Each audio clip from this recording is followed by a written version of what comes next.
Boa noite a todos. Hoje, segunda-feira, 28 de março. Quem está falando é o Peralta. Vamos aí para mais uma sessão de vídeo analisando o comentário de fechamento de mercado nos principais papéis e índices aí da bolsa, alguma coisa que a gente acha interessante. Vamos começar com o Dow Jones. O Dow Jones segue dentro do nosso raciocínio que está postado aqui, se essa onda é uma onda 4 ou um ABC de uma correção bem mais forte. Fato concreto é que houve a perda de uma LTA, concordo, acho que isso não há dúvida em relação a isso. O que vai decidir é o seguinte: se isso aqui for uma 4, o mercado vai fazer um zigue-zague para cima, vai romper o zigue-zague e é para entrar comprando. Se o mercado fizer o que está sendo feito até hoje, que é respeitar a LTA perdida como suporte, respeitar essa faixa de preço de 12.300 pontos como suporte, isso aqui configuraria apenas um pullback, então o mercado voltaria a cair e perdendo 11.550 pontos em média, você então acionaria um ABC baixista com uma projeção de preços bem abaixo. O Ibovespa, vamos ver o Ibovespa.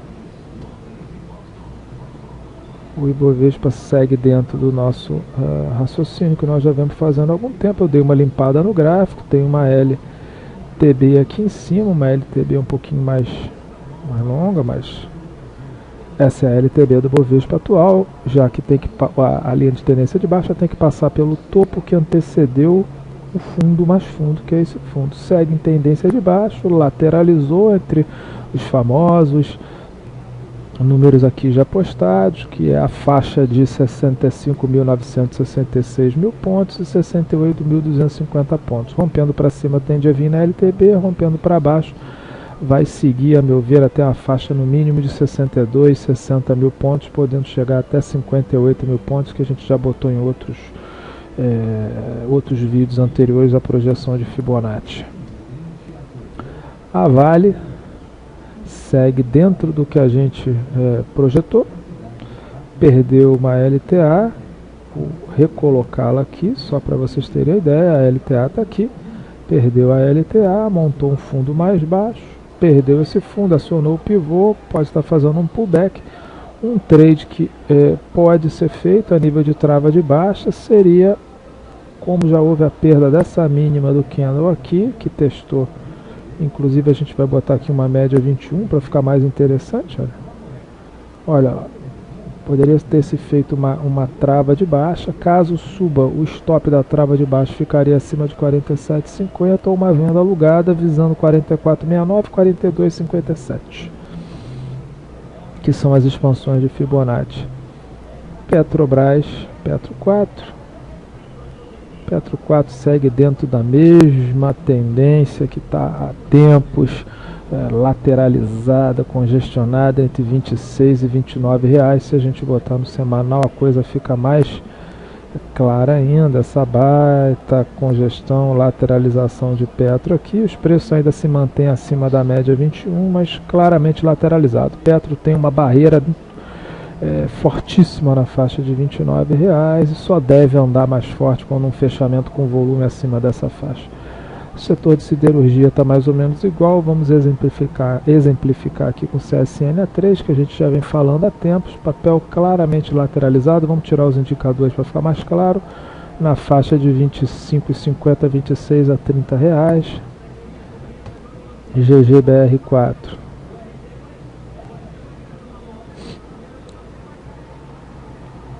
tem esse padrão, também de lateralização. Se a gente botar uma média, a gente vê que o papel está em tendência de baixo. Olha a média 21 semanal como é que está apontando para baixo. E por enquanto segue sua tendência baixista, podendo buscar aí ter um suporte na faixa de 18,50 mais ou menos. E tem um objetivo de Fibonacci na faixa de 16,68. BVMF, a outra grande do Bovespa, segue dentro da sua... Perdeu uma LTA, desse movimento altista que saiu de 9,60 e foi até para 15 reais. Está abaixo de uma LTB e só vai andar quando romper essa LTB. Se a gente botar isso aqui no semanal, a gente vai ver a tendência baixista aqui. Existe um pivô que a gente já desenhou no diário. Eu vou refazer aqui para vocês, que seria esse movimento baixista aqui, em que a gente projetaria um objetivo de FIBO já foi atingido na faixa de R$8 e a perda dos 11 levaria o papel lá para 9,60. Por falar em 9,60, 9,60 equivale ao valor patrimonial das ações da BMF. Acho um ótimo ponto de compra. Vamos dar uma olhada aqui num papel, só para vocês entenderem aqui uma situação que a gente pode fazer. Olha, esse aqui é o papel semanal da Light. Vamos dar uma olhada aqui num papel que está uma área muito interessante. Se vocês repararem, existe uma situação aqui interessante. Eu vou tirar essas linhas aqui para isso aqui ficar mais claro. Existe uma resistência fortíssima na faixa de R$28, R$29 em Light. Vamos botar uma média 21 aqui para a gente ver. Esse é o semanal da Light. Reparem que houve um pivô formado acima da média 21, que é este pivô aqui, que já bateu os objetivos de FIBO, chegou bem perto do terceiro em R$29,80, mas bateu na resistência de preço entre R$28 e R$29. E o importante, olha, existe uma divergência importante de oscilador, existe um afastamento grande da média. O papel claramente está em tendência de alta, porém, de acordo com a minha experiência, quando o papel, mesmo estando em tendência de alta, monta uma divergência baixista, o mais comum é que, no mínimo, o papel volte para testar a média móvel de 21. Isso quando ele não cai mais do que isso.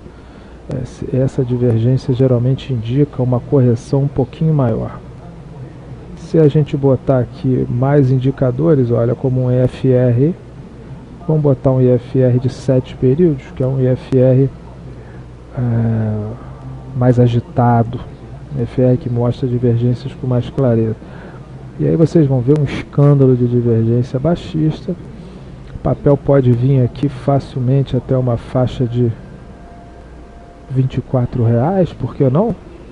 Entre a média 21 e a média entre a média 21 e a média 40 no semanal, área de suporte de preço, apesar de que lembrar que 25, faixa de 25,36 a 25,67 passa a média 21 e há uma área de suporte de preço. Então, um trade aqui, eu particularmente estou no trade, é uma venda alugada na faixa entre R$28 e R$29, com stop no fechamento acima de 29, um objetivo na faixa de 25,50.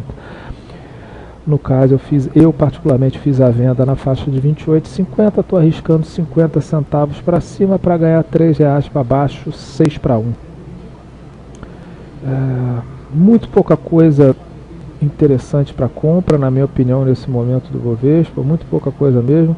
Um papel que pode gerar uma bonita venda, apesar de estar ainda em alta, é a Ambev. Reparem que a Ambev, apesar de se manter acima dessa LTA de longo prazo, ela perdeu a média 21, uma venda alugada nessa faixa de R$45, stop acima de 46 para zerar na faixa de R$40.